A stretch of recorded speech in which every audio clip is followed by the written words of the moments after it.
Welcome to the place where we learn about and learn from the leaders in our field who are powering human creativity. I am Aaron Dworkin, and this is Arts Engines.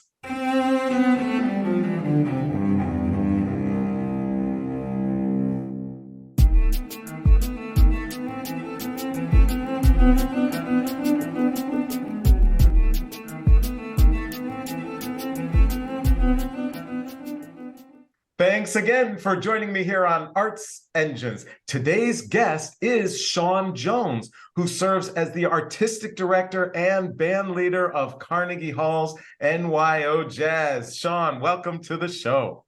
Thank you for having me, Aaron. It's great to be here. Well, it's so great to have you on the show. Obviously, Carnegie Hall is one of our great, wonderful creative partners, helped us to co-curate this show, and you lead NYO Jazz. So first, I just thought for our audience, if you could just share for our audience kind of what does NYO Jazz consist of? What's the breadth of the work that you do? Well, it's awesome to be able to talk about this with you, and it's an exciting program that has been in the works and ongoing for 5 years, even during a pandemic.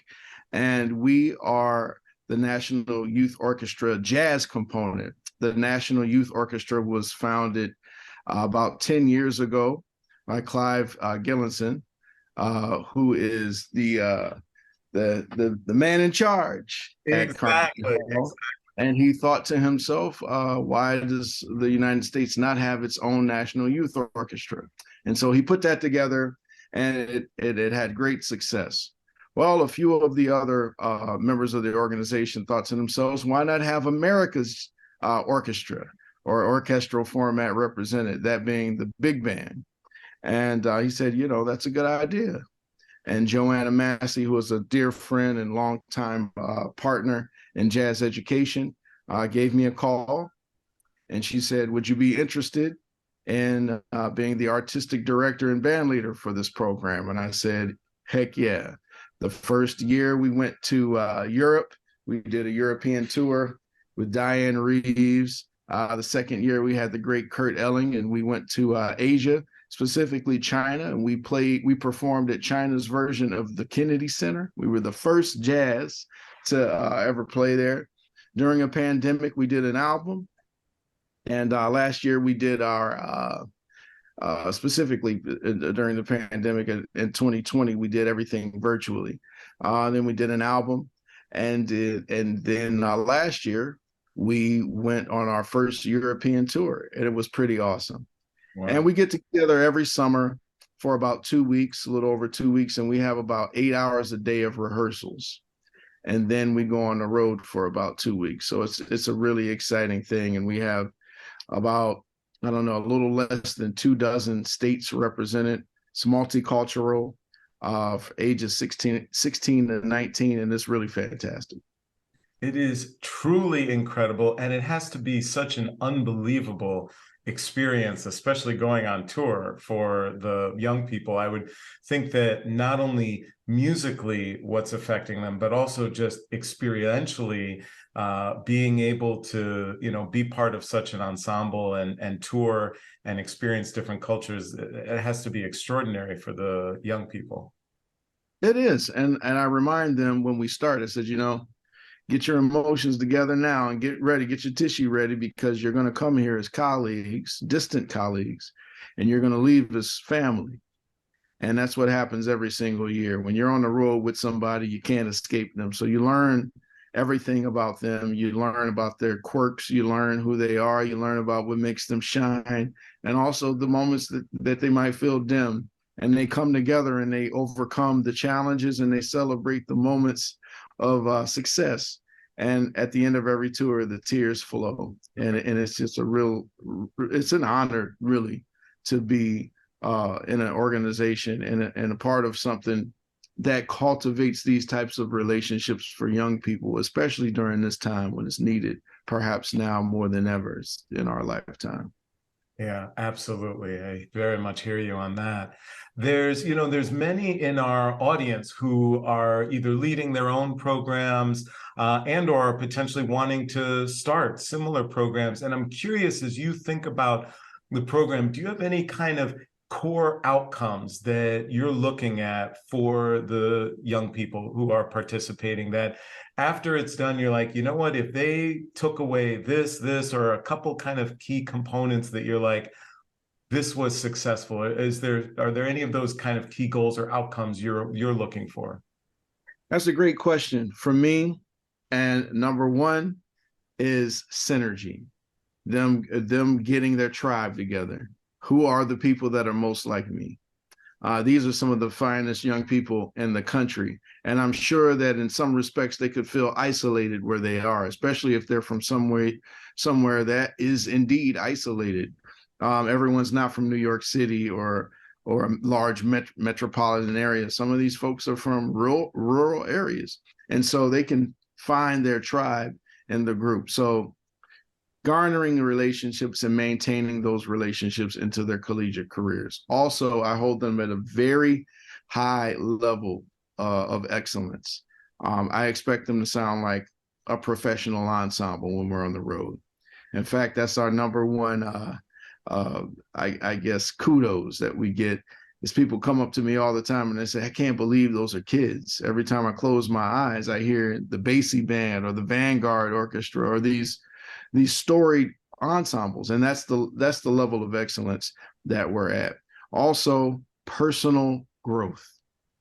How are they growing personally through this experience? I give them opportunities to shine, to be themselves, to interject if they have opinions on things. So I would say those three things are the most important for me. That is just extraordinary, and I can see why it's having such an amazing impact on them. It's just such a phenomenal program. Thought I'd kind of just back out for a second to kind of the more global sense of jazz.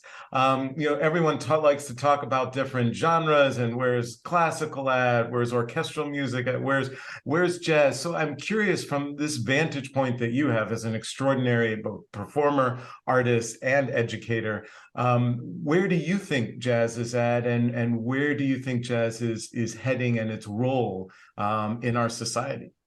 Well, the thing about jazz is, as an art form specifically, is that what I think of it right now, it's already past it. It's already gone beyond my thought in this moment.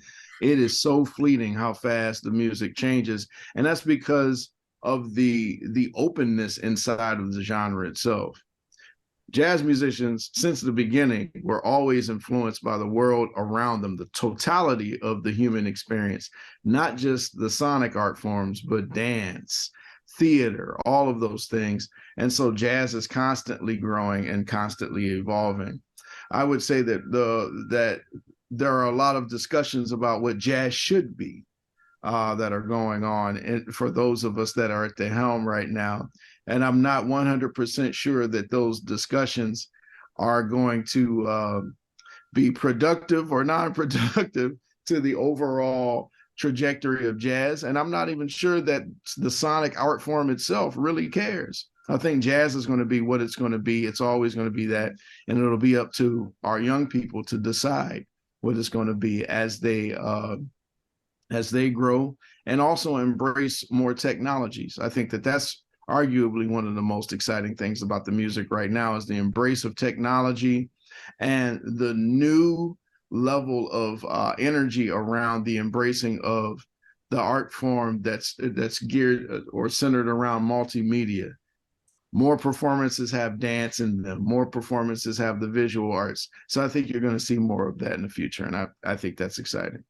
Awesome, awesome. And kind of taking that into the future for NYO Jazz specifically, do you see incorporating more of that yourself in what you're leading with NYO Jazz?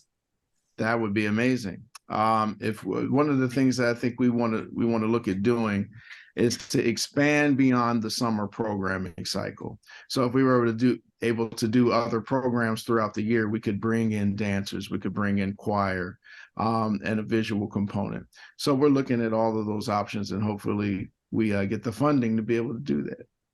Always in our field. That's always an issue. Well, it's such obviously an extraordinary program, and obviously great to be, part of a broader institution of, that is so storied in Carnegie Hall.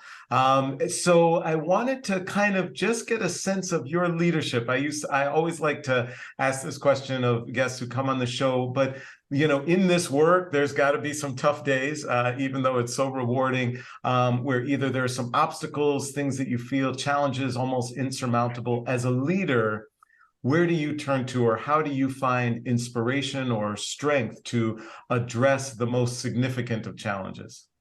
Well, it's always the vision and the people behind the vision. That's always first and foremost for me in any leadership position. What am I serving and who am I serving? I'm the type of leader that likes to be right in front, not so that I could be seen, but so I can protect those that are behind me. So when things go wrong, it is my fault. When things go right, they did it. That's just how I feel about it. And so I don't need a reward. I don't need an award. The reward and the award are simply in the doing of the thing and making it happen. And when I see these young people sounding great, when I see them loving one another, when I see them growing, that's when my job has been done. And so that's what I think leadership is. Leadership is about taking the bullets for everybody else and raising them up. And I'm honored to be in that position of service. Leadership is a service position. And if people get into leadership without the notion that they need to serve the vision and the people behind the vision, then arguably their leadership is not going to be effective, or perhaps even get in the way of the vision itself. Sean Jones, you truly are one of the arts engines who is powering human creativity in our world. Thank you so much for being on the show. Thank you. It's an honor to be here, Aaron.